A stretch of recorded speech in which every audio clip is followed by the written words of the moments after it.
দেশের বাজারে আবারও কমলো স্বর্ণের দাম, যা ক্রেতাদের জন্য একটি স্বস্তির খবর। বাংলাদেশ জুয়েলার্স অ্যাসোসিয়েশন বা বাজুস নতুন করে স্বর্ণের দাম কমানোর সিদ্ধান্ত নিয়েছে। এবার ভরিতে কমানো হয়েছে ২,২১৬ টাকা।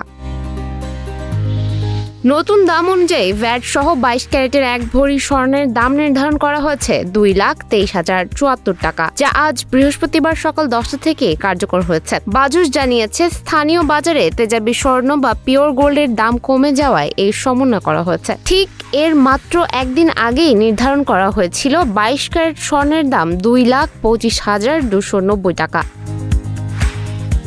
এছাড়া ২১ ক্যারেট ও ১৮ ক্যারেট স্বর্ণের দামও কমানো হয়েছে, যথাক্রমে ২,১৫,১৪২ টাকা এবং ১,৮৪,৭৫৮ টাকায়। উল্লেখ্য, চলতি বছর এখন পর্যন্ত দেশের বাজারে ৮০ বার স্বর্ণের দাম সমন্বয় করা হয়েছে। এর মধ্যে ৪০ বার দাম বেড়েছে আর ৩৯ বার কমেছে।